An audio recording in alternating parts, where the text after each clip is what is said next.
Prime Minister.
Ready to go home. Not that I enjoy it, but you know. Enough is enough.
Mr. Luxon, there, Christopher. It's great to see you here. Welcome to the NATO Summit, and it's great to have you here because New Zealand is really a highly valued partner for NATO. We appreciate the fact that you attend the NATO Summit, and we are working together on many issues, reflecting the fact that security is not regional, security is global. What happens in Europe matters for the Pacific, the Asia Pacific, and what happens there matters for us, and that's something we see not least in the war in Ukraine, where China and North Korea are propping up Russia's illegal war efforts in Ukraine. We also welcome the practical support we have, and the fact that we have an individual tailored partnership program where we outline how we can work together on issues like technology, cyber, but also the security impact of climate change. So, once again, welcome. I very much appreciate our partnership. Thank you. Well, can I just say, Jens, thank you so much for your leadership as Secretary General. It's an incredible 10-year period. You have shown exemplary leadership. I hope you leave feeling incredibly proud of all that you've achieved and contributed. You've had the confidence of all of the leaders within NATO and around the world.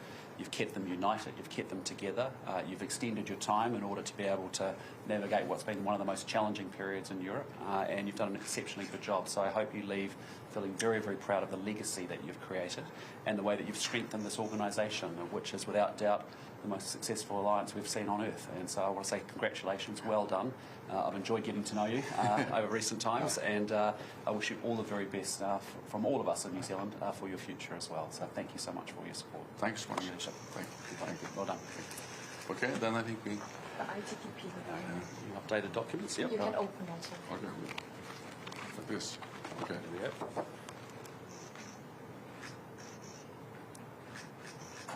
Okay, and then we exchange them. Perfect.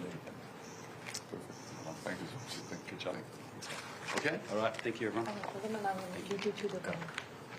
Then we are moving.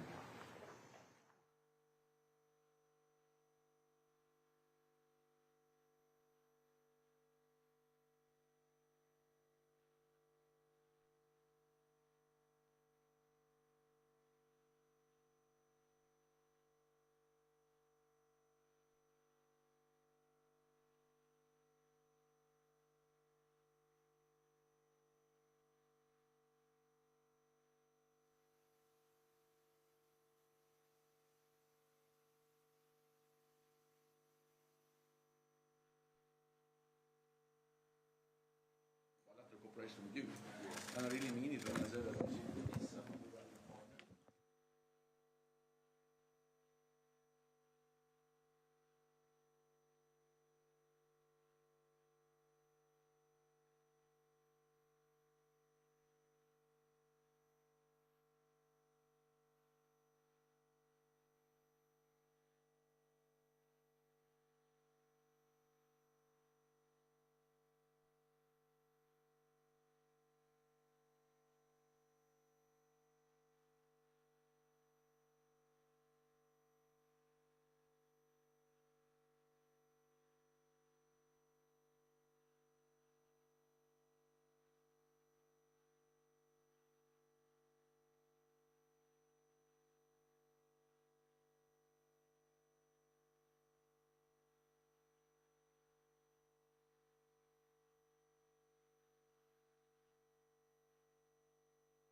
인도 태평양 지역의 나토 파트너 국가로서 마드리드, 빌뉴스에 이어서 이 워싱턴 나토 회의에 세 번째 연속 참석하게 됐습니다. 미국의 동맹국으로서 워싱턴에서 IP4 파트너 국가들과 함께 나토 75주년을 함께 축하할 수 있게 되어 기쁘게 생각합니다. As an Indo-Pacific partner, it is my pleasure to be here at the NATO Summit for 3 years in a row, following my participation in the Madrid Summit and Vilnius Summit years ago.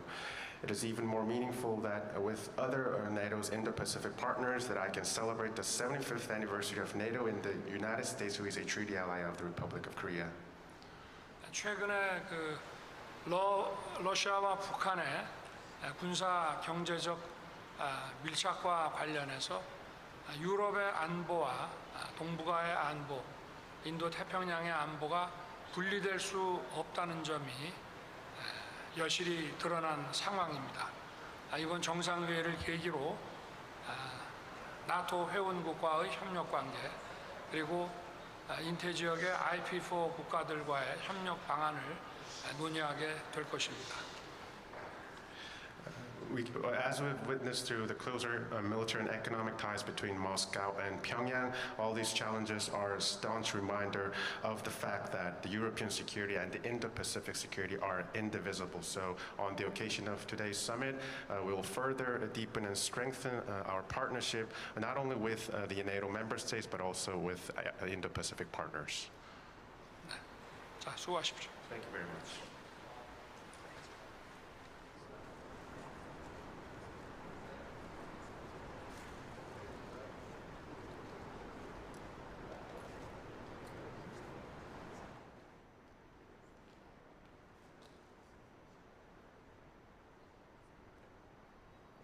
Hello.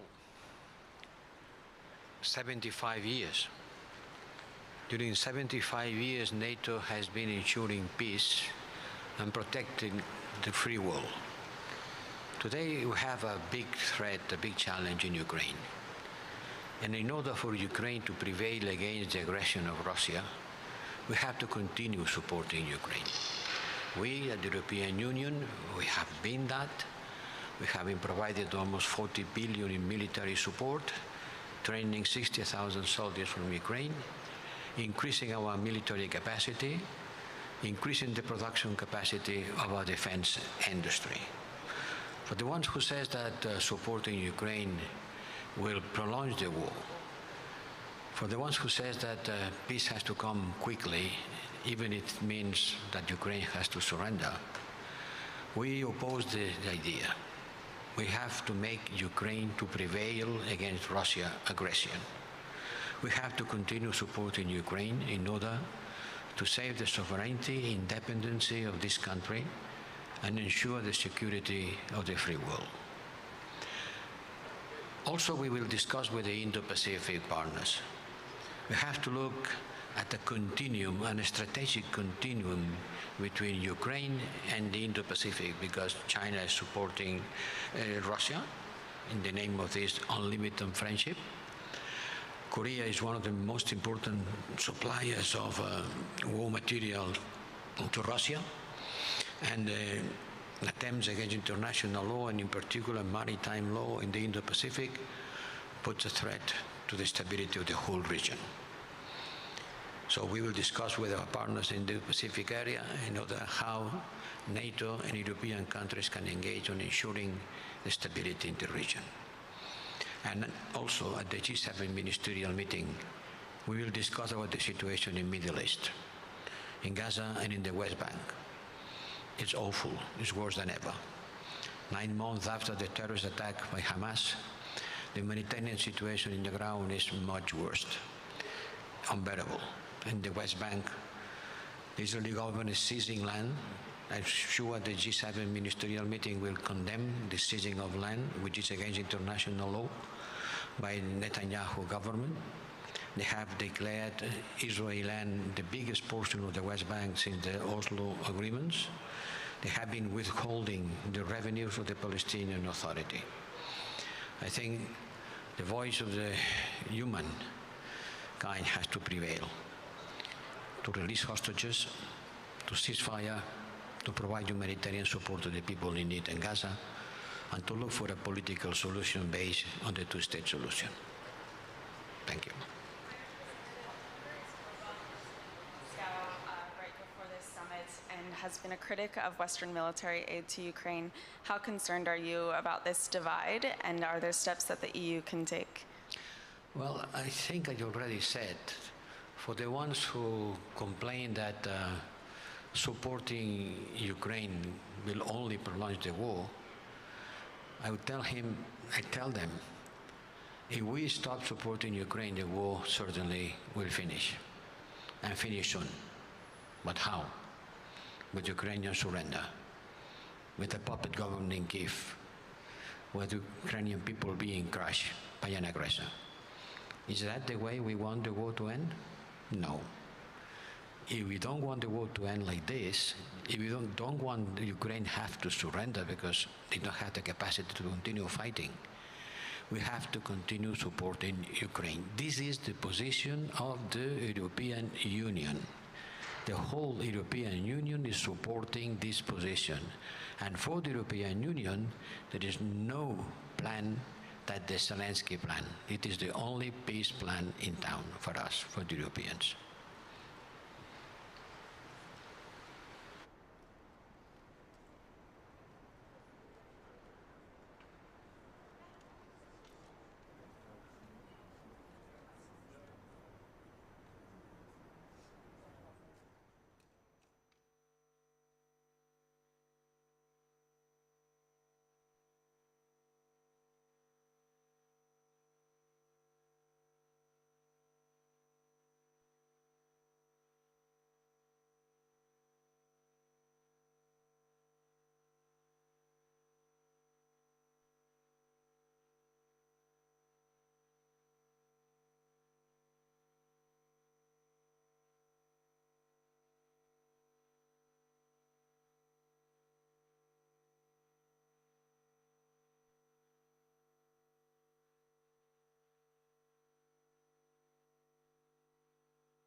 breakfast.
No, so that was in a different location.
President Jun, welcome to the NATO Summit. It's great to see you again. A great honor to have you here. The third time the Republic of Korea is present at the NATO Summit, and this demonstrates how a highly valued partner you are for our alliance. Do we need translation? Yeah. 대통령 이렇게 다시 뵙게 돼서 반갑고 나토 정상에 오신 것을 환영합니다. 벌써 세 번째 참석이시고 이를 통해서 저희가 한국과의 파트너십에 얼마나 많은 가치를 부여하고 있는지 보여준다고 생각합니다. We appreciate the close partnership with your country, not least because our security is not regional, it is global. And this is clearly illustrated by the war in Ukraine, Russia's brutal war of aggression against Ukraine. 예, 그래서 저희가 이렇게 한국과의 협력을 중요시하는 이유는 먼저 현재 안보가 지역적인 것이 아니라 글로벌 차원이라는 것입니다. 이는 러시아의 불법적인 우크라이나 침공을 통해서 잘 드러나고 있습니다. North Korea is delivering a significant amount of ammunition and military support to enable Russia to conduct its war aggression against Ukraine. 지금 북한은 러시아에 대해서 상당량의 탄약과 군사 장비를 통해 러시아의 우크라이나 전쟁 수행을 지원하고 있습니다. And we are deeply concerned about the possibility of Russia in return delivering support to North Korea's nuclear and missile programs. 그리고 저희가 우려하고 있는 것은 그 대가로서 러시아가 북한의 핵 미사일 프로그램 개발을 위한 지원을 제공하는 것입니다. And the missile and nuclear programs of North Korea are a threat to the region and also to global security. 그래서 북한의 핵 미사일 프로그램은 영내 안보뿐만 아니라 글로벌 안보에 대한 위협입니다. So this demonstrates how security in the Indo-Pacific is closely intertwined with security in Europe. 그래서 이를 통해서 저희가 인도 태평양 지역의 안보와 유럽 지역의 안보가 얼마나 밀접하게 얽혀 있는지를 알 수 있습니다. And therefore, I appreciate our partnership. I very much appreciate the possibility I had to visit you in Seoul not so long time ago, and I hope that in the future we can further expand the partnership between South Korea, the Republic of Korea, and NATO. 그래서 지금까지 저희 나토 한국의 파트너십에 감사드리면서 또 제가 일전에 한국을 찾았을 때 만나주신 점에 대해서도 감사드리고 앞으로 또 한국과의 협력을 더욱더 강화해 나가길 희망합니다. At this summit, we will agree flagship projects for deepened and more practical cooperation. 그래서 이번 계기로 저희가 나토 IP4 중점 협력 사업 문서를 마련해서 저희 협력 심화를 모색해 나갈 것입니다. And also very much welcome that today we will agree airworthiness recognition certificates to enable us to deepen our cooperation and interoperability between NATO and the Republic of Korea. 그리고 또한 저희 양국 간의 협력 심화 그리고 저희 양국 군사적인 상호 운용성 강화를 위해서 가망 인정서가 서명되는 것을 또 환영합니다. So once again, Mr. President, a warm welcome. It's good to have you here. 다시 한번 환영드리고 해주셔서 감사합니다. 재작년 마드리드와 작년 빌뉴스에 이어서 올해 워싱턴 나토 정상회의까지 인태지역 파트너국으로서 3년 연속 참가하게 됐습니다.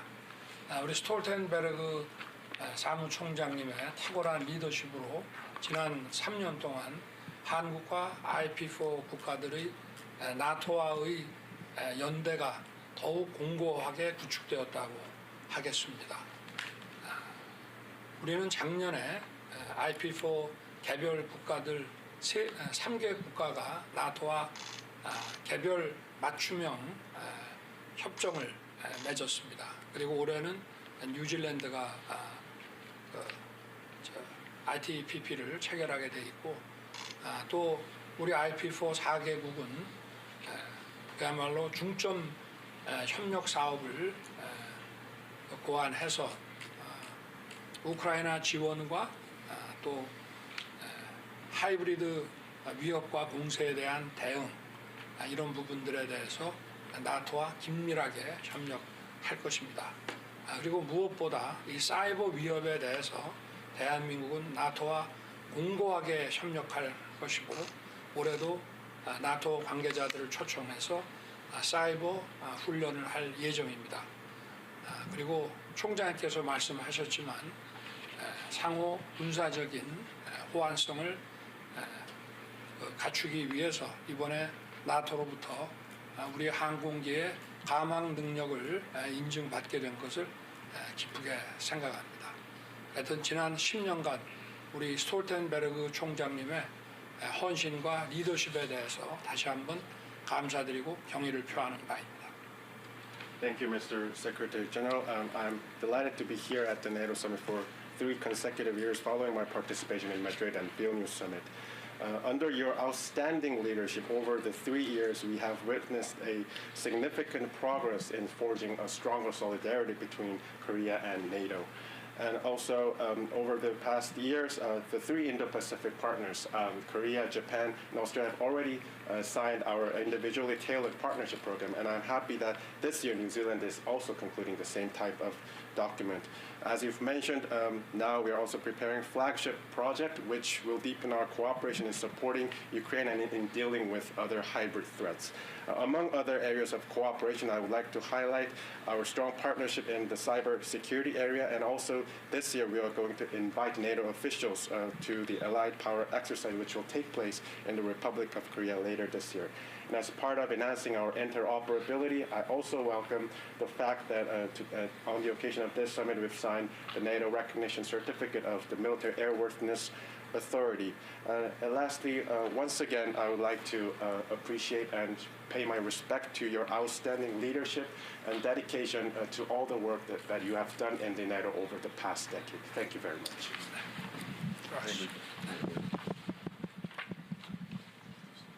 All this.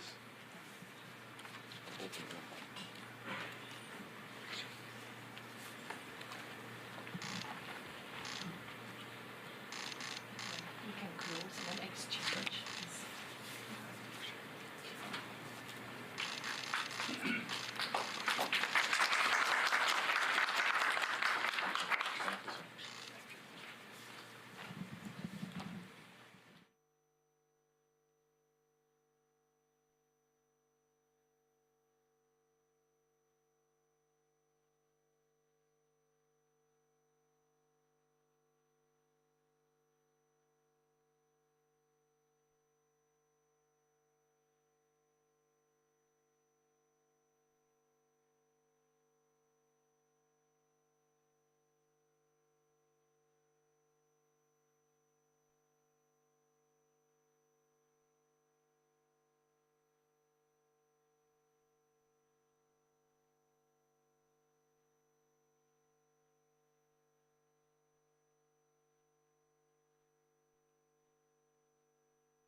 You know, so many have said it was smaller than that.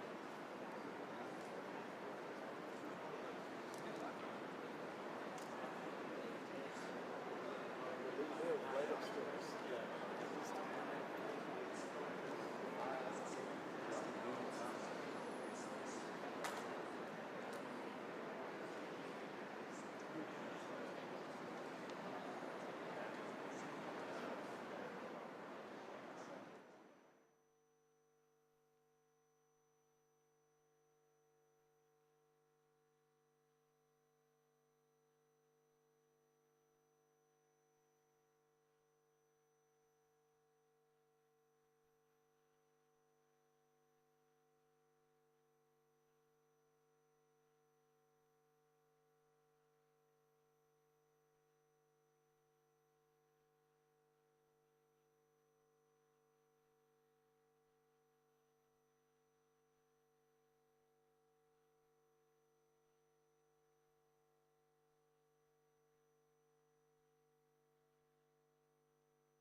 Prime Minister Kishida, it's great to see you here at the NATO Summit once again.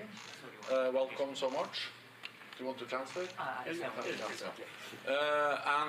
This is the third time you participate in a NATO Summit, and I think that reflects the deep partnership, the close partnership between Japan and NATO.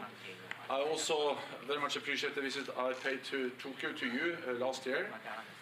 That was for me a very important visit because we were able to further strengthen the partnership between Japan and NATO. And Japan is really one of the most capable, closest partners NATO has. And we strongly believe that with the war in Ukraine, Russia's war of aggression against Ukraine, it is even more important that we work closer together, because as you have said, what happens in Ukraine today can happen in Asia tomorrow. And we see how North Korea, Iran and China are enabling Russia's war aggression against Ukraine. And this demonstrates that our security is not regional, it is global. What happens in Europe matters for you, what happens in your part of the world matters for us. We also therefore appreciate that we're able to further deepen our practical cooperation with the flagship projects, which we would agree at this summit for NATO and our partners in the Pacific, including also Japan, on support for Ukraine, on cyber, artificial intelligence, and we strongly believe that we can continue to do more together. And let me also thank you for your support to Ukraine. When I visited Japan last year, I visited the air base where actually a lot of the humanitarian support from Japan to Ukraine has been transported out of. And we welcome your strong and clear messages on the importance of Russia stopping the war aggression against Ukraine. So once again, it's great to have you here. We really appreciate your personal commitment to our partnership, and it's great to have you at your third NATO summit. So welcome again, Mr. President. Mr. President, thank you. ただいまストルテンベルグ事務総長からご紹介ありましたように、私は2年前に初めてこの、NATO の首脳会合にご招待いただき、今回で連続3回目出席をさせていただくことになります。Secretary General Stoltenberg touched on, 2 years ago, Japan was invited to the NATO summit for the first time, and today I'm attending the leaders meeting for the third straight year.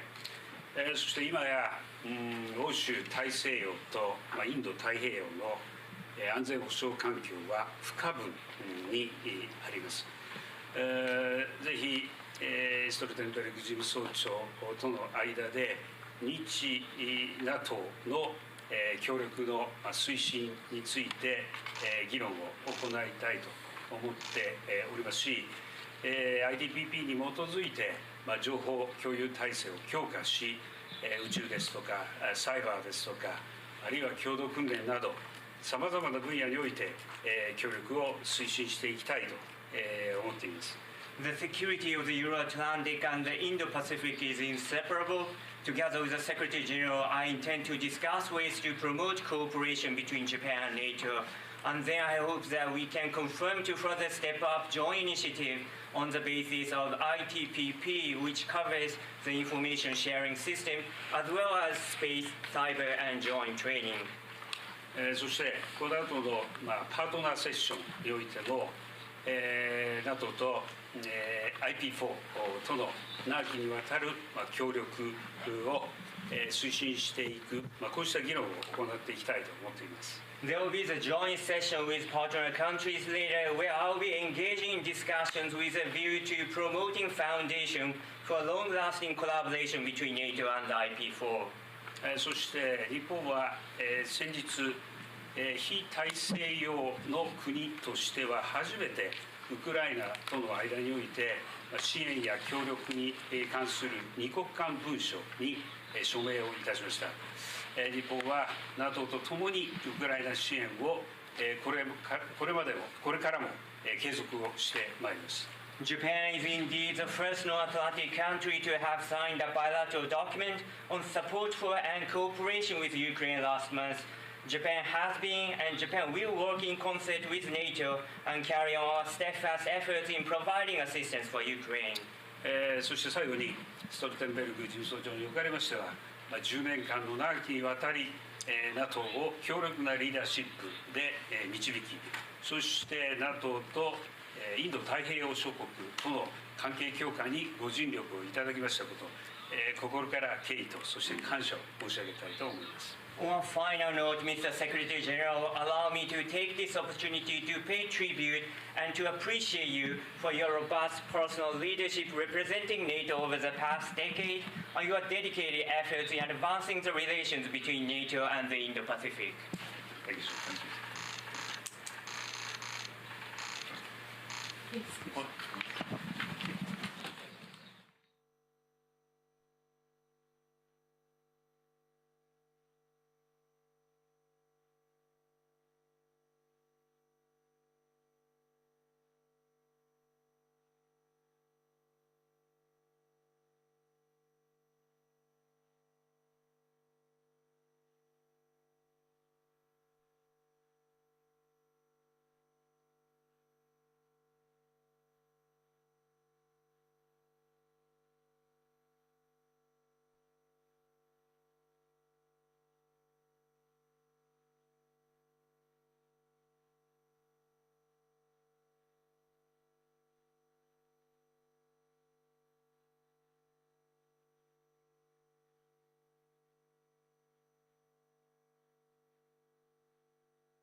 Okay, now it's working.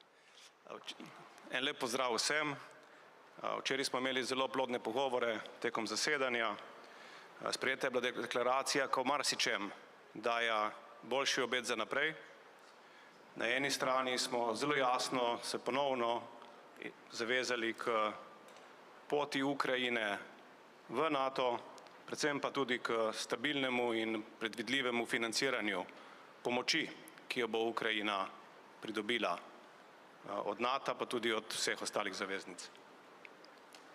Tisto, kar bi rad poudaril, je, da je poleg finančne pomoči, poleg obrambnih izdatkov, žal treba nasloviti še eno dejstvo v zvezi z konfliktom v Ukrajini. In to je, da bo ta vojna najverjetneje dolgotrajna in da se moramo na to ustrezno pripraviti.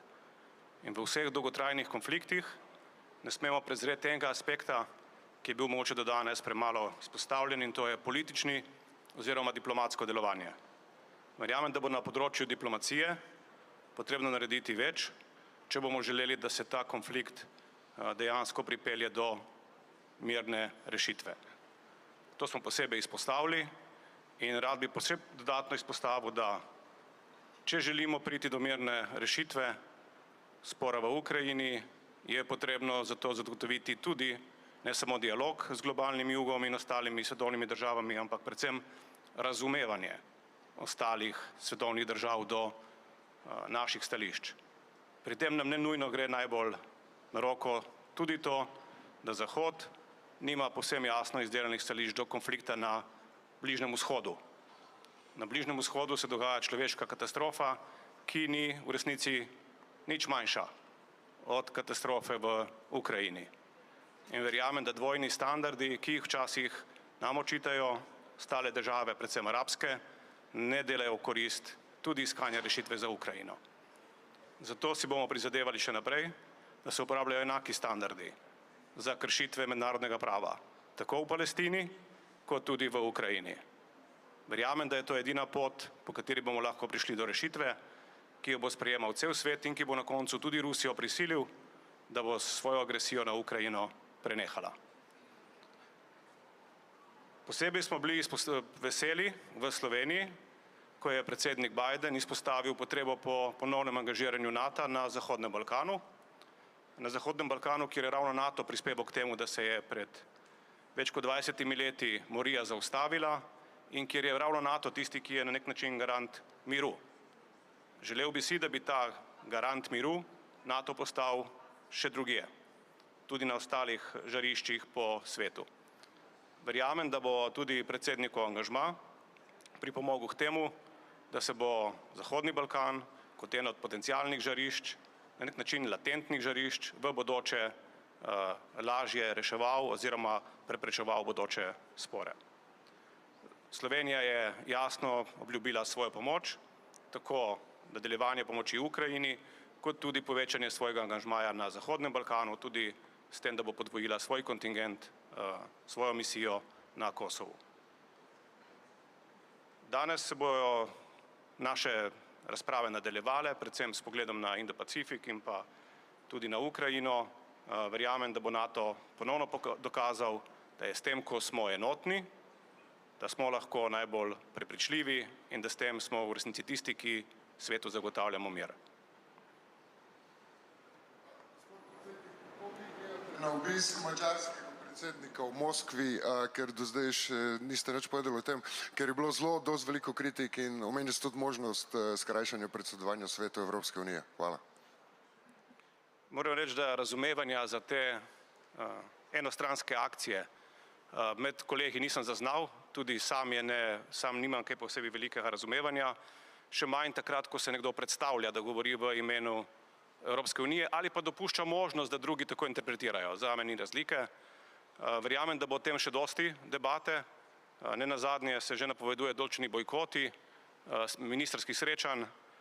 Pustimo času, da pokaže. Slovenija je velika zagovornica vladavine prava in bo tudi v tem primeru stala na tej strani in to trdno in brez popuščanja. Gospod premier, članice so se zavezale k sodelovanju na področju vojaške industrije in pravzaprav ste dali primer ob robu zasedanja NATO tudi sami po srečanju s finskim predsednikom. A je mogoče povedati kaj bolj določenega, za koliko oklepnikov recimo bo šlo pri nakupu Patrije, kakšna oprema bo potrebna, ali bo del proizvodnje lahko tudi v Sloveniji? Poglejte, jaz bom poskušal biti zelo jasen. Včeraj sem imel dve srečanji. Prvo srečanje je bilo z ministrom za obrambo, gospodom Šarcem, ki odhaja, in on mi je v svojem vsebinskem primopredaji predstavil stanje na področju nabave 8-kolesnikov. Nobene odločitve še ni bilo sprejete, ravno obratno. Tisto, kar se kaže, je, da je finski ponudnik v tem trenutku preferirani ponudnik, ker naj bi dal najboljše pogoje. Niti ponudba še ni dokončna, kaj šele odločitev. Danes poteka usklajevanje ponudb, to je prvi del. Drugi del, ki je bil zame enako pomemben, ali pa moče še bolje, da sem se v neposrednem pogovoru s finskim predsednikom in tudi njihovim ministrom za obrambo prepričal, da so vsi pogovori direktni med predstavniki države. Kar pomeni, ni nobenih posrednikov, niti ni neposrednih pogovorov samo z proizvajalcem. Gre za dogovor med dvema zavezniškima državama, na kakšen način skleniti določene nabave vojaške opreme. Vztrajali bomo, da kakršenkoli aranžma bo, zanj na nek način garantira v tem primeru Ministrstvo za obrambo Finske oziroma finska država, ker so taki posli za nas edini sprejemljivi. In to je bilo včerajšnje sporočilo in bil sem zadovoljen, ko nam je tudi finska stran na najvišjem nivoju, se pravi njihov predsednik, potrdil, da so informacije o tem ustrezne in resnične. Za vse ostalo bo še čas. To čaka v resnici novega ministra za obrambo. Ne samo odločitev, ampak tudi izbor in število. Ameriškega predsednika Joea Bidena ste videli, ne? Zdaj obstaja možnost, da bo zamenjava na oblasti prihodnje leto, ker Slovenija še ne izpolnjuje 2% porabe, a vas kaj skrbi ta možnost? Jaz sem včeraj pojasnil, da je Slovenija na dobri poti do tega, da ta 2% doseže v predvidenih rokih. Zato smo tudi povečali za prihodnje leto za 20% naše obrambne izdatke. V letošnjem letu je pa zaradi katastrofalnih poplav iz lanskega leta pač žal ta odstotek nekoliko upadel. Jaz sem imel priložnost govoriti s predsednikom Bidenom večkrat včeraj. Predsednik Biden je bil celotno zasedanje z nami. Za razliko od nekaterih mlajših kolegov, ki so zapustili zasedanje, on ni zapustil zasedanja in je celotno zasedanje in pazljivo poslušal in sodeloval v razpravi. Jaz mislim, da to največ pove o njegovi vitalnosti in tudi njegovih sposobnostih. Kakšna bo njegova odločitev na koncu, ne morem prejudicirati, ampak včeraj sem se lahko prepričal, da kar se zavezništva tiče, je pravi voditelj. Hvala lepa.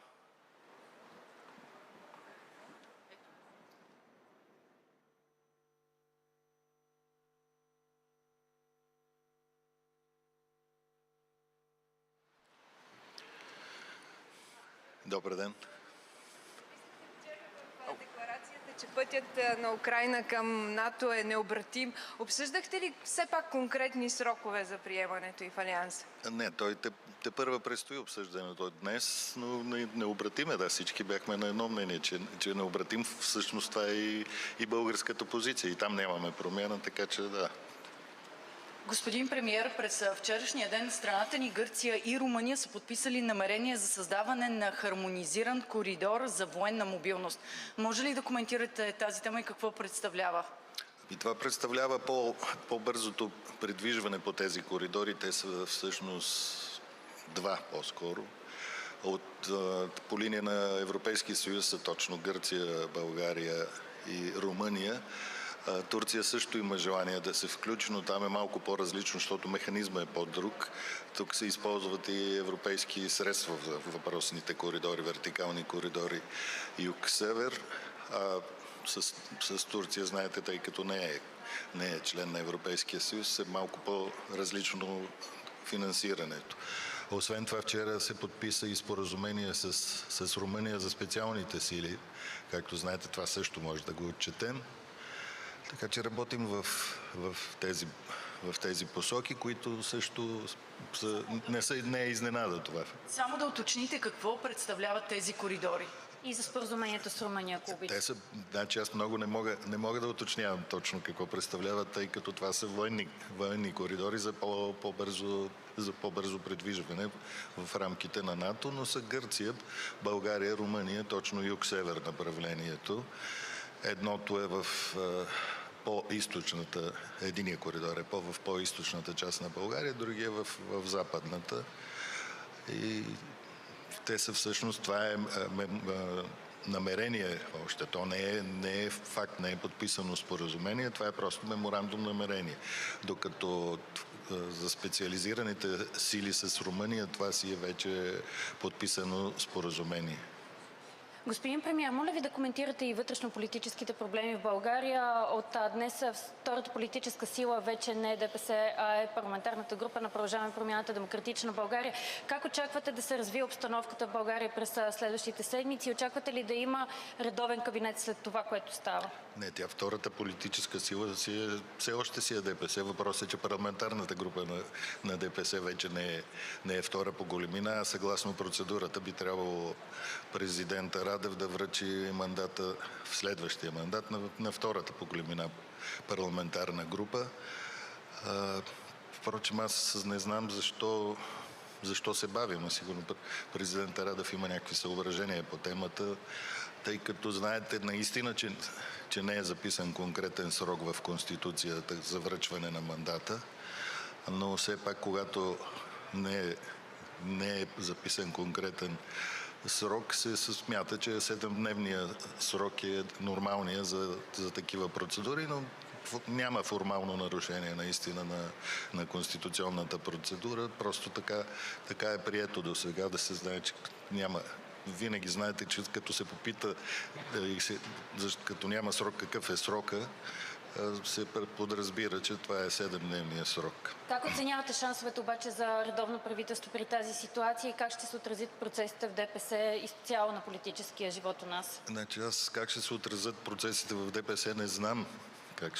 И не само в ДПС, каквито процеси има в която и да е партия, няма как да ги коментирам. По-важното е наистина да всеки път казвам и тук съм последователен в позицията си, по-важното е България да има редовно правителство, тъй като и тук на форума малко по-различно се гледа, когато едно правителство не е редовно, така да кажа.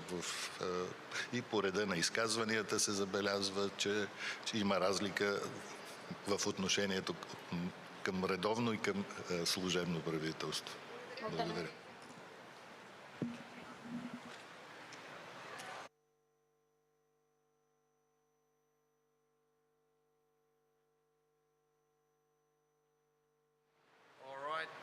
Instead of monologues, why don't you go ahead and shoot some questions? It's always more pleasant for you, I think. Thank you. Mr. President, there's some hard language on China. Do you think that the EU is able to deliver? Yeah, I don't know about the EU, but about NATO. I think there are basically two key messages in the declaration on two key countries. One is Russia and the other one is China. I think the language on Russia is of course rather robust for self-evident reasons. It's driving a war of aggression against Ukraine. It is violating every possible part of international law, including UN charters. And the language on China is harsh because China is enabling Russia's ability to conduct that war, not in the same way that North Korea or Iran does, but by giving it industrial help and continuing trade. It's not so much a question of delivery, it's more a question of a message that the strongest military alliance in the world looks at three tensions or conflicts at the same time. One is Russia-Ukraine, the other one is Israel-Palestine linked to Iran, and then the third one is, of course, the relationship with China. So I think the language is quite justified. Tasavallan presidentti eilen... I think there was a question there. Sorry. It's tough when you can't, I don't have my spokeswoman here given that. Thanks, sorry. Hungary's Orban visited Moscow right before the summit and has been a critic of Western military aid to Ukraine. How concerned are you that this shows a divide in NATO, and what steps can be taken? Well, I'm not concerned so much about the divide because Viktor is in such a distinct minority, but I fundamentally disagree with his approach, and I'll say it out loud. I don't think there's any point in having conversations with authoritarian regimes that are violating international law. We're an alliance of values. We believe in international law, we believe in fundamental rights, human rights, we believe in territorial integrity and the independence of states. We also believe in the prerogative of sovereign states to take their own foreign and security political decisions. What Russia is doing is driving an imperial war, and Viktor Orban has no mandate from the alliance nor from the European Union to conduct any form of negotiations. He can do it on his own behalf, but I fundamentally disagree about doing that. I simply do not see the purpose. What I find so good about both NATO and the European Union is that I've never actually seen us more united and unified than we have been in the past 2 to 3 years, on the side of the European Union, of course, but then on the side of the alliance. And we have to remember that the message that we want to give to Putin is that his war of aggression has fundamentally failed. Why? Because he tried to take over Ukraine and deny its independence, sovereignty and its identity. He tried to split the European Union. He tried to split the transatlantic alliance, and he did not want NATO to enlarge. And of course, the icing on the cake is that here we have 2 new allies in the form of Finland and Sweden, and we're now giving a clear message to Putin that we are building a bridge for Ukraine's NATO membership, which is irreversible. So there's nothing for Orban to negotiate. Tasavallan presidentti, eilen ja tänään on raportoitu Venäjän sabotaasioperaatiosta, joka on jatkunut NATO-maissa puolen vuoden ajan. FSB:n mukaan myös yksi näistä suunnitelmista tai tämän toteuttajaksi värvätylle olisi tarjottu pakoa Suomeen. Miten NATO ja Suomi aikovat tähän nyt reagoida? Venäjä käy omalla tavallaan 2 rintaman sotaa, tai yhtä sotaa ja toista sodankäyntiä. Sota on konventionaalinen sota ja kineettinen sota Ukrainassa, ja toinen on sitten hybridisodankäynti. Ja hybridisodankäynnissä on monta eri muotoa. Ihmisten välineellistäminen, informaatiosota, sabotaasi-iskut, infrastruktuuri-iskut, kyberhyökkäykset ja niin edespäin. Nyt jos katsotaan loppujulistusta ja deklaraatiota, niin me näemme hyvin selkeästi, että NATO tulee näihin eri tavalla reagoimaan, mutta tähän yksittäiseen tapaukseen en halua ottaa tässä vaiheessa kantaa. Mr. President, as you know, there's a bit of turmoil going on here in the States as we head toward our election. My question for you is, how have meetings gone with President Biden so far, and do you have any concerns, especially in regards to NATO and Ukraine, if President Trump returns to office here in the United States? Yeah, well, I mean, the first observation to make is, as a strong advocate of democracy, especially liberal democracy, I have to say that there's always turmoil before elections. Having said that, we conducted our presidential elections in the beginning of this year in a very civilized way. Why? Because the president deals with foreign policy, and foreign policy for us next to Russia is existential. So as an avid pro-American who studied here for many years and lived here for many years, the only thing I'm worried about is that the political climate in the United States right now is too toxic. It is very polarized, and that sort of doesn't leave, I think, enough room for a civilized and constructive debate about different types of policy choices. I've had the opportunity to speak to President Biden on many occasions during the past 48 hours. And as I always say, we human beings, when we're treated in the public eye, we're never as good as we sometimes look, and we're never as bad. I have absolutely no concerns about the capacity of the current President of the United States to lead his country and to lead our fight for Ukraine and to lead NATO. And I think this summit speaks tons and volumes for that. And to add on, for me, of course, it was a great experience last night to spend some time in the White House for the first time, and we had a really, really pleasant evening. Mr. President, Ukraine is requesting for the further loosening of territorial restrictions on the use of American and other Western weapons. Are you supporting this? Are you pushing for this approval? And what are the odds that this will be successful, you guess, and Ukraine gets this approval? Are you Dutch? Yes, I am. Condolences. Thank you. It's tough to lose in the last minute.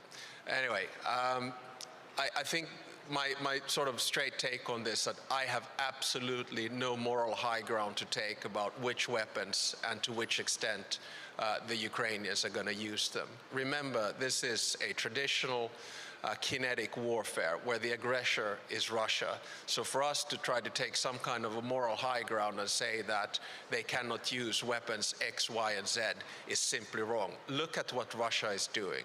Russia is using, for instance, glide bombs, which are extremely lethal and very difficult to detect. Russia is bombing hospitals, children's hospitals, schools, apartment buildings, theaters. They have absolutely no limits to the type of warfare that they take. So for us to put some kind of a brake on what Ukraine can and should use would simply be wrong. So I say, go for it. Mr. President. Mr. President says my aide de camp, which means goodbye.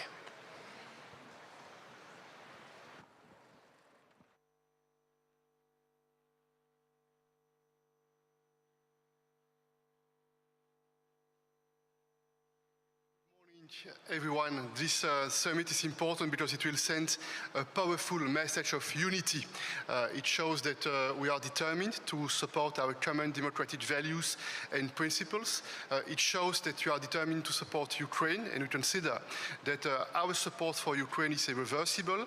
And on my side, I would like to insist that this EU-NATO partnership is key for the future. A few weeks ago, the European leaders made a very fundamental choice through what we call a strategic agenda. And it means that there is in Europe a new paradigm. We are convinced that we have to invest much more in the field of defense and security, and this is complementary to NATO. It means that we'll develop more joint procurements. It means that we intend to support much more our industrial base, and it means that we are determined to use more in the future the European Investment Bank as a powerful tool through, for instance, a new definition of the dual-use good. We want more partnerships with the private sector and the defense sector. Finally, the weeks to come, the months to come will be extremely important at the geopolitical level. We support the peace summit that took place in Switzerland. We are convinced that only the Ukrainians have to decide what will be their future, and I'm extremely pleased that today there is a strong message sent by all the NATO allies, partners and friends that we are determined to support Ukraine for as long as it takes. The NATO communique pinpointed the condemned China for enabling the war in Ukraine. Is the EU ready for a worsening of relations, possible worsening of relations with China? The European Union has a clear idea about how we want to engage with China, and there are three fundamental elements. On the one hand, on the EU side, we defend the democratic principles and values. We defend human dignity, and this is a topic that we want want to address when we engage with China. Point two, we have to rebalance our economic relationships with China. We have to diversify our supply chains, and we learn the lessons. We know that what we have faced with Russia and our dependencies in the field of Russian fossil fuels, it was a signal of weakness, of vulnerabilities, and we have to correct this situation when it comes to the supply chains. And point three, we think that we have to engage with China in global affairs, security for sure, but also climate change or One Health, the topic One Health, for instance. A few months ago we had an in-depth debate at the highest level in the European Council, and we have fixed what is the European position. And I would like to insist once again that we call on China to support in a strongest way the UN Charter and the principles of territorial integrity and sovereignty. Thank you. Do you think Macron is able to lead Europe following the elections in France? He described NATO as brain dead in 2019.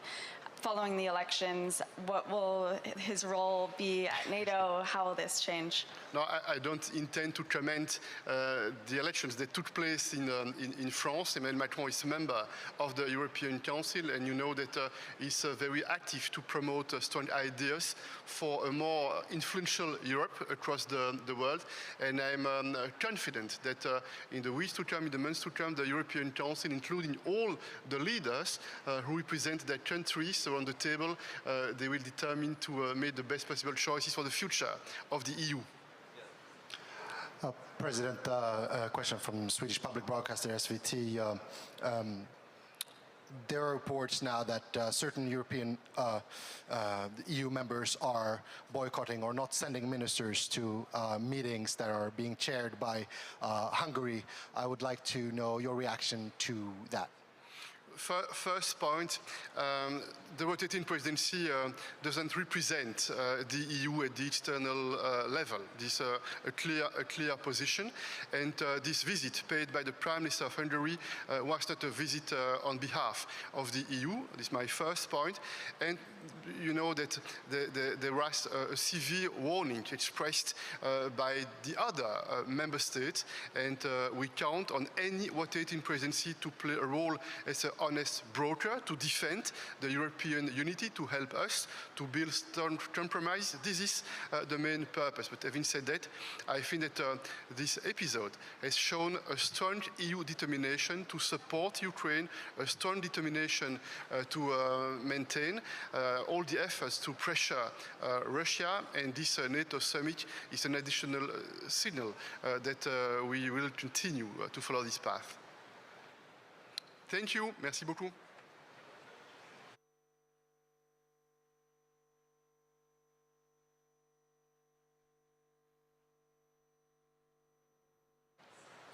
Good morning, everybody. Today we have two very important meetings. We have the meeting with our Indo-Pacific partners. I think this is very important in these types of security situations that we are in. We need more cooperation, not less, to overcome the gaps that we have in our security. And of course, not to mention the relationship that NATO has with the European Union. Then we have also the NATO-Ukraine Council. I think there is a very important message to be sent out, which is that Ukraine's path to NATO is irreversible. We have to help Ukraine win this war. They are fighting for their democracy, their independence, their freedom, and we have to support them in this fight. Of course, we have other security concerns in the world as well, what comes to what is happening in Africa and also growing Russian influence in Africa.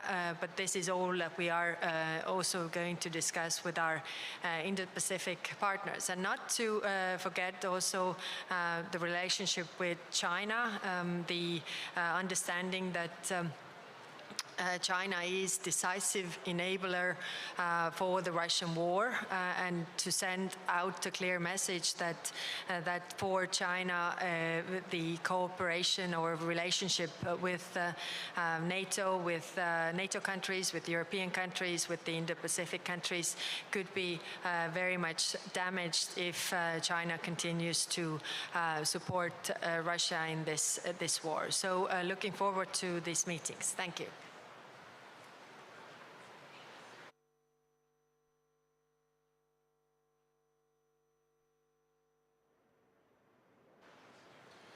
Good morning. I'd like to stress a couple of things since the declaration is out, which are important, specifically important to the Baltic region. So first of all, I think that it was exceptionally well that the hybrid threats, the new emerging hybrid threats, have been reflected in the declaration. In the sense that we are living in a new reality, and that NATO leaders yesterday managed to address that, and specifically that my country is one of those who are being under threat by those so-called hybrid threats. In some cases, I challenge the notion itself that it's called hybrid threat because it's more than that. When Russia is involved in direct kinetic attacks, we should find another name to call it. I would prefer to use it a terrorist attack, state-sponsored terrorist attack. But when we say that there will be an answer, and we do not shy away from even Article 5 when it comes to the attacks against NATO countries when they could be considered of a hybrid nature, I think it's a very strong message that is being sent to Moscow. Last point, not about the declaration, is regarding the reaction, a NATO possible reaction or allied possible reaction when it comes to recent attacks against Ukrainian civil objects. I think it would be the best outcome coming from these days so that Ukraine would be allowed to strike targets deeper into Russian territory, especially those targets where the attacks against the civilian objects, such as a Kiev Children's Hospital, that those targets could be attacked by the weapons that Ukraine already has. So it's not part of the declaration, it's not part of the decision-making process in NATO, but it could be a very strong message, again, a signal back to Moscow. Thank you. Hungary's Orban visited Moscow right before this summit, and he's been a critic of Western military aid to Ukraine. How concerned are you that this shows a divide in NATO, and are there steps that can be taken? Well, first of all, it has to be noted and told very clearly that Mr. Orban does not represent neither NATO nor EU's position. Our positions are declared in documents such as declaration that is adopted here in NATO and in our European positions. It could seem that he's abusing his position as a presiding country, but in no way he's representing neither my country nor the European Union. Okay, thank you.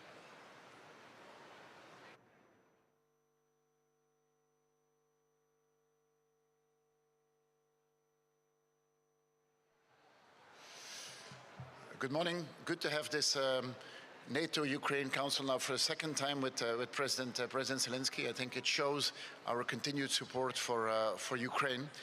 Let it be clear, the support for Ukraine will be there as long as it takes, and we will do everything to make it faster, more efficient, and more abundantly available to Ukraine. What is important is that in this irreversible path for Ukraine to become part of NATO, that Belgium will be on the side of Ukraine to support them in any way as possible. And we see also that besides Belgium, more than 20 countries now have signed bilateral security agreements together with Ukraine, and we see that the support really is increasing. Of course, is necessary.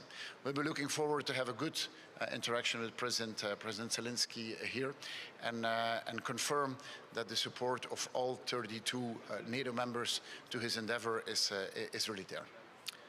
Premier, yes, please. Ja, dit onomkeerbaar pad naar lidmaatschap voor Oekraïne, is dat niet een beetje weinig na al de opofferingen van het Oekraïense volk, de meer dan 2 jaar nu al? Well, elke NATO-top zien we dat we een stap vooruit zetten. En ten opzichte van de vorige top in Vilnius maken we hier duidelijk dat Oekraïne deel zal worden van de NAVO. Als we zeggen irreversible path, dan maken we heel duidelijk dat stappen in de juiste richting zijn op basis van hervormingen, op basis van inspanningen die gedaan worden. Maar ze zullen lid van de NAVO worden. Dat is een zeer duidelijk signaal dat we aan Rusland geven. China wordt met de vinger gewezen omdat het Rusland steunt, de oorlog mogelijk maakt. Vreest u niet voor een oplopend conflict met China? Is Europa daar klaar voor? Nee, je moet hier echt een rode lijn trekken. China kan het niet in beide richtingen hebben. Je kan niet langs één kant zeggen dat je een goede handelspartner bent van Europa. Langs de andere kant producten verkopen via de achterdeur aan Rusland, die ze dan gaat gebruiken om vooral de Oekraïense bevolking op een vreselijke manier te gaan aanvallen. Daar moeten we zeer duidelijk zijn. Je staat aan onze kant of je staat aan de kant van Rusland, maar je kan niet aan beide kanten staan. Goedemorgen, meneer De Croo. We zitten precies 10 jaar na de top van Wales. Waarom is het België niet gelukt om de afspraak na te komen om de 2% te halen? En is dit niet een verkeerde boodschap ook aan presidentskandidaat Donald Trump? Geeft u hem niet een stok om mee te slaan? Well, we hebben de voorbije 3 jaar hebben de uitgaven om defensie met 30% doen stijgen. Dat is een enorme inspanning die we gedaan hebben. En ik ga ervan uit dat een volgende regering die inspanning verder zal accelereren. Je moet natuurlijk ook kijken naar wat is de steun die we nu geven.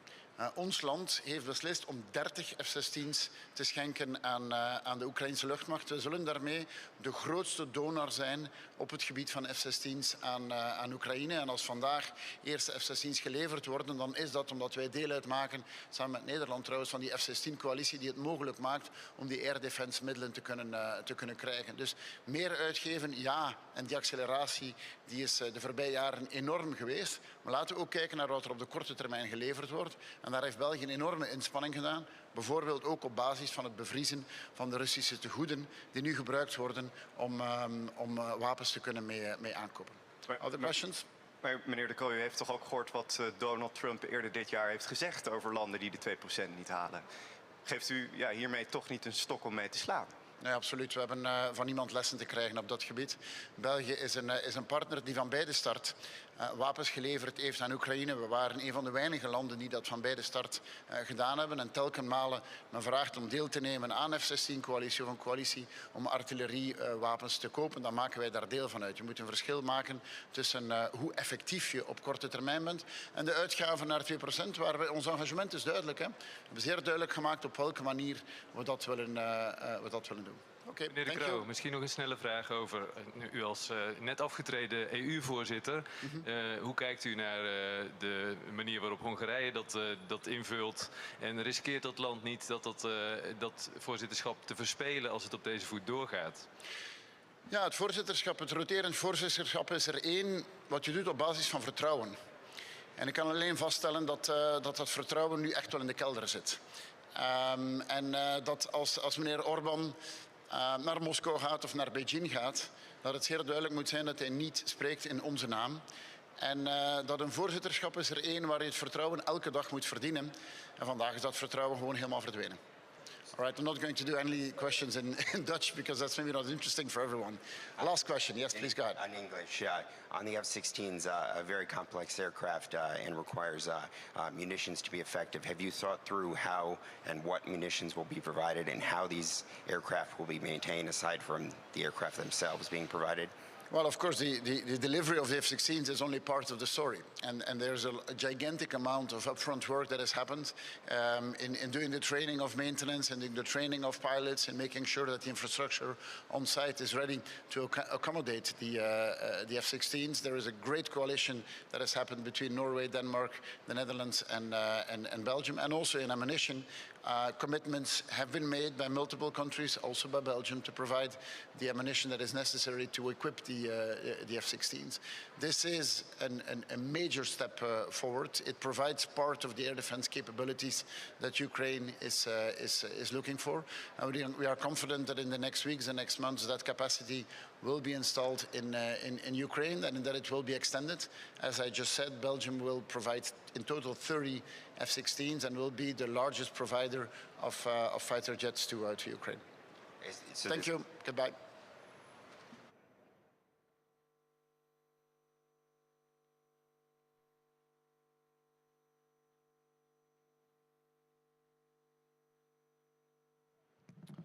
Good morning.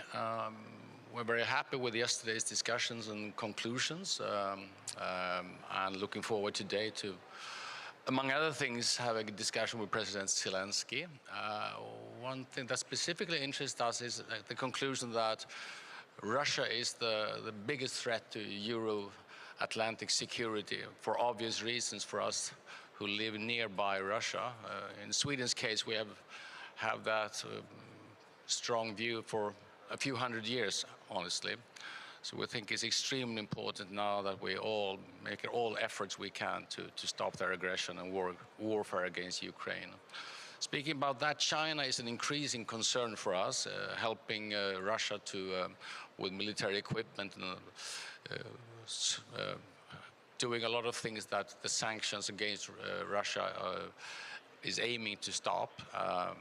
That also emphasizes the need to cooperate with the Indo-Pacific region, and therefore I look very much forward to having a discussion with them today. I met them separately yesterday, and I think for the conclusion for Europe is that if we want the US to be committed to European security concerns, we also need to be committed to what's happening in the Indo-Pacific. So security is nowadays a very global thing, not a regional thing. Yes.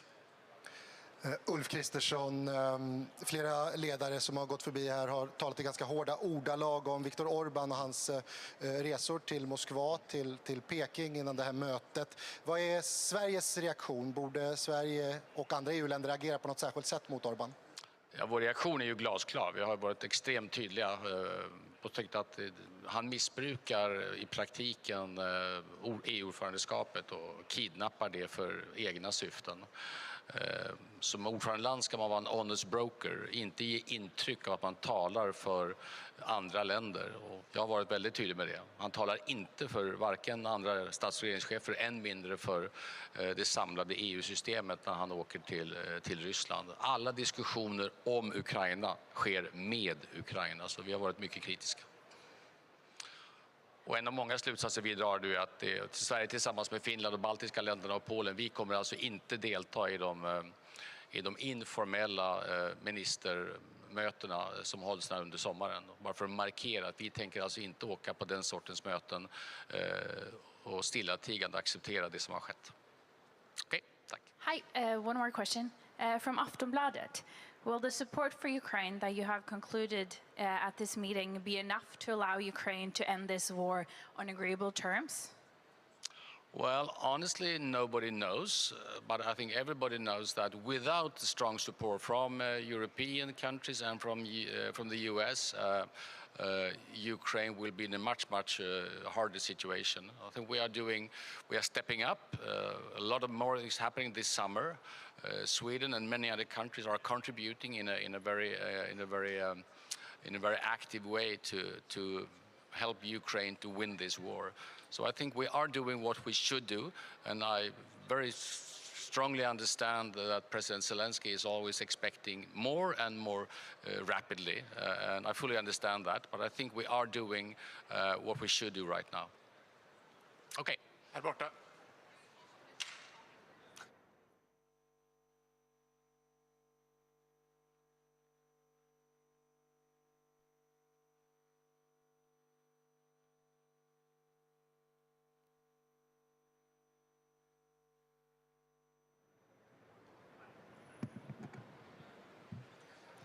Good morning. So this is a very successful summit, well prepared with a lot of very important decisions we already took and will take. It is about increasing our capabilities, increasing the strength of NATO, and also spending more for defense and organizing a successful deterrence, which I think leads us to the possible conclusion that this is a very successful alliance that did its job in the last 25 years, but will continue to do so in the next decades to come. We took also very important decisions on how to coordinate each other in supporting Ukraine, which is necessary because still Ukraine is under threat of Russian attack, and it is necessary that we organize the necessary support for Ukraine to get the ability to defend their own country. with the decision which we took at the G7 level to organize a loan of $50 billion, it will be a good sign and chance for continuing with the support, giving a message to Putin that he cannot outlast the war, and also giving a message to our Ukrainian friends that they will be able to count on us. That's, I think, is also an important result of this meeting, together with the decision to organize coordination in Wiesbaden in Germany, which I think is really a big step forward. Altogether, I think it is the right time for right decisions. I will add another aspect which is important for me. The United States decided to deploy deep precision strike capabilities in Germany, which I think is a very good decision, and it fits into all the decisions we already took. I mentioned, for instance, in the Munich Security Conference that we need something like deep precision strike, looking at all the increase of weapons that were installed by Russia in Europe. And it is necessary that we do something like this. You find it also in the security strategy of the German government and in the agreements that we will have together, for instance, with UK and France, to develop our own deep precision strike capabilities. It is something of deterrence, so it's securing peace, and it is a necessary and important decision at the right time. Thank you. Herr Bundeskanzler, es gibt Berichte, wonach der ungarische Ministerpräsident heute Abend nach dem Gipfel nach Florida fliegt, um Donald Trump zu treffen. Werden Sie versuchen, den ungarischen Regierungschef noch von seinen Reiseplänen abzubringen? Und sehen Sie das nicht als eine eigentlich ungehörige Einmischung in den amerikanischen Wahlkampf an? Die Reisepläne von Ministerpräsidenten anderer Länder lasse ich mir nicht vorlegen und ich entscheide darüber auch nicht. Sie sind auch nicht weiter von Bedeutung.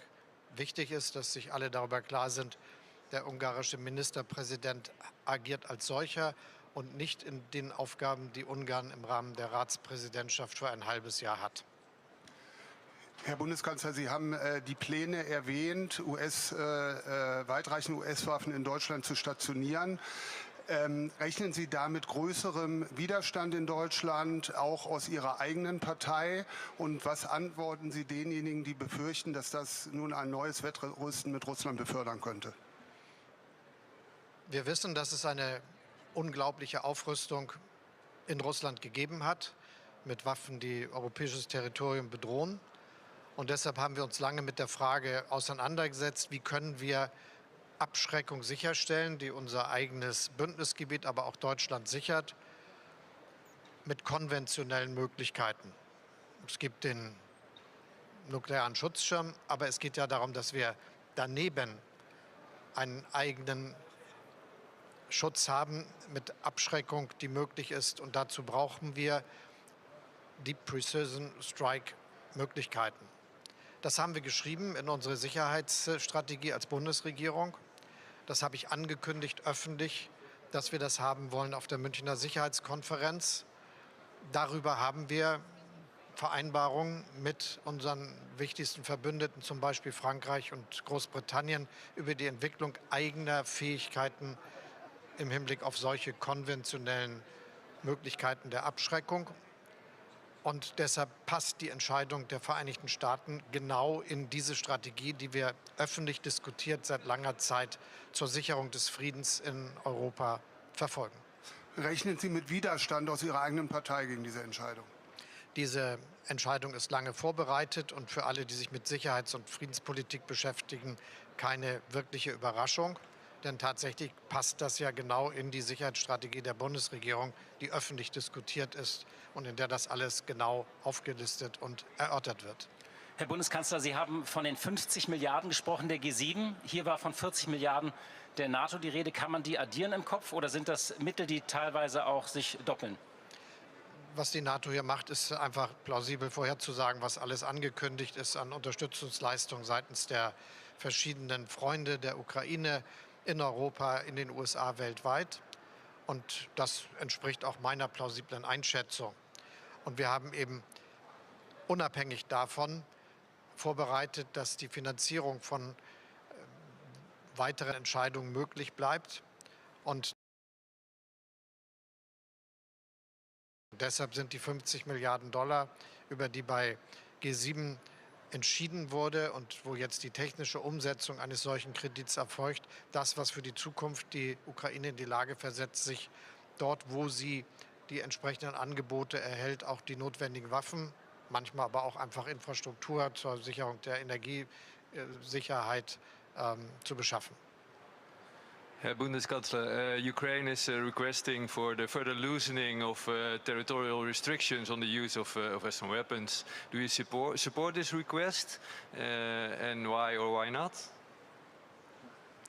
We already are supporting Ukraine. As you know, Germany is the second biggest supporter of Ukraine, also when it comes to weapons. We are very active in doing all the necessary decisions for supporting air defense of Ukraine. And one of the big aspects was that we delivered 3 Patriot systems and asked others to join us in this activity. If you follow the announcements we have here, there is an increase in support with this or similar defense activities for air defense. We will continue our support also when it comes to artillery and howitzers and tanks and all these stuff which we are doing for supporting Ukraine. And we took decisions how these weapons can be used, and there is no change necessary. Mr. Scholz, the political situation in France seems to be in a deadlock. Are you worried about the effect of this regarding the voice of France in the international scene? France has a strong president who he is acting in the international scene, and I had yesterday a very good exchange with my friend Emmanuel Macron, so I'm not wondering what will happen. France will be on the international agenda, a big partner, a strong partner of all of us, and especially a partner for Germany. And now I think everyone that is not on the page of these right populists is delighted about the decisions the French people did in the last election. And it's now the task of the politicians to find a solution and to make something out of it. I'm quite confident that they will in the end. Grzegorz Urbanek from TV Polsat from Poland. I have a question about the base in northern Poland in Redzikowo. There is a decision to start the mission. It is part of NATO's anti-missile shield. How it is important, why it is important for transatlantic security, why it is important for the security of your country and my country? I think we have to increase our capabilities in anti-missile activities. This is also part of the European Sky Shield initiative, which we launched, where so many are participating, and this will be then the next big step. So I think we have to work now in this very time to improve what we have as capabilities, but we have to continue doing so and to do the necessary investments that had been forgotten in the last 10, 20 years. And we have to make our countries safe with a better air defense. The European Sky Shield initiative is now joined by more than 20 European nations, and I think it will be a successful way of a common procurement that fits to NATO strategy and fits also to the national strategies, and altogether it will be very strong. Thank you.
European Council, Charles Michel, and EU High Representative Josep Borrell. Welcome also to you too.